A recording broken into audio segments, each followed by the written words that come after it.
നമസ്കാരം. 50 വർഷത്തിലധികം നീണ്ട കാത്തിരിപ്പിന് വിരാമമിട്ട് മനുഷ്യൻ വീണ്ടും ചന്ദ്രൻ്റെ ചക്രവാളത്തിലേക്ക് യാത്ര തിരിക്കുകയാണ്.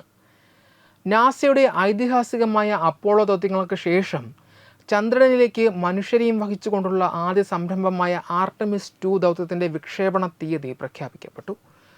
2026 ഫെബ്രുവരി 6-നാണ് ഈ ചരിത്രപരമായ യാത്രയ്ക്ക് നാസ തുടക്കം കുറിക്കുന്നത്. മനുഷ്യരാശിക്ക് ബഹിരാകാശ പര്യവേക്ഷണത്തിൽ പുതിയൊരു കുതിച്ചുചാട്ടം നൽകുന്ന ഈ ദൗത്യം ചന്ദ്രനിലും ചൊവ്വയിലും മനുഷ്യവാസം സാധ്യമാക്കുന്നതിനുള്ള നാസയുടെ വമ്പൻ പദ്ധതികളുടെ ആദ്യ പടിയാണ്. ആർടെമിസ് 2 ദൗത്യം കേവലം ഒരു പര്യവേക്ഷണമല്ല, മറിച്ച് സാങ്കേതിക വിദ്യയുടെയും മനുഷ്യൻ്റെ ഇച്ഛാശക്തിയുടെയും പരീക്ഷണമാണ്. 4 ബഹിരാകാശ സഞ്ചാരികളാണ് ഈ ദൗത്യത്തിൽ പങ്കുചേരുന്നത്. നാസയുടെ Reed Wiseman, Victor Glover, Christina Koch എന്നിവർക്കൊപ്പം കനേഡിയൻ ബഹിരാകാശ ഏജൻസിയുടെ ജെറമി ഹാൻസനും ഈ സംഘത്തിലുണ്ട്. ഏകദേശം 10 ദിവസം നീണ്ടു നിൽക്കുന്നതാണ് ഇവരുടെ യാത്ര.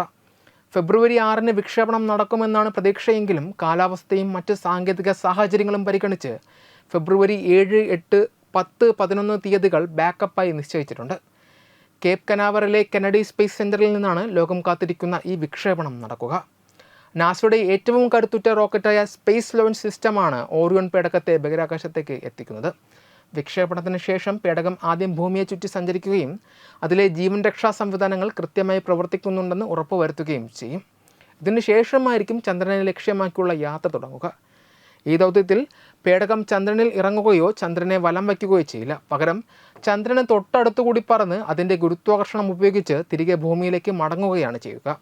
ഈ രീതി സ്വീകരിക്കുന്നത് പേടകത്തിന് എന്തെങ്കിലും സാങ്കേതിക തകരാർ സംഭവിച്ചാൽ പോലും ഭൂമിയിലേക്ക് സുരക്ഷിതമായി മടങ്ങാൻ സഹായിക്കും എന്നതാണ് ഇതിൻ്റെ പ്രത്യേകത. ആർടെമിസ് 2 എന്ന ഈ ദൗത്യം യഥാർത്ഥത്തിൽ ഒരു പരീക്ഷണ പറക്കലാണ്. ഇതിലൂടെ ലഭിക്കുന്ന വിവരങ്ങൾ വരാനിരിക്കുന്ന ആർടെമിസ് 3 ദൗത്യത്തിന് നിർണായകമാകും.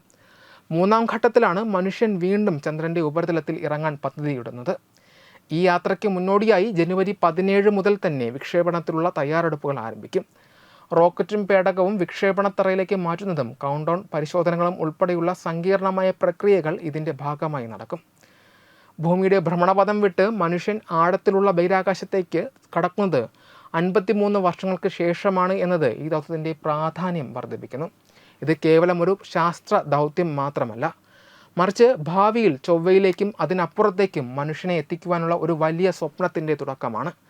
ആർടെമിസ് 2 വിജയകരമായി പൂർത്തിയാകുന്നതോടെ ചന്ദ്രൻ മനുഷ്യൻ്റെ പുതിയൊരു ആവാസ കേന്ദ്രമായി മാറുന്ന കാലം വിദൂരമല്ലെന്ന് നമുക്ക് ഉറപ്പിക്കാം.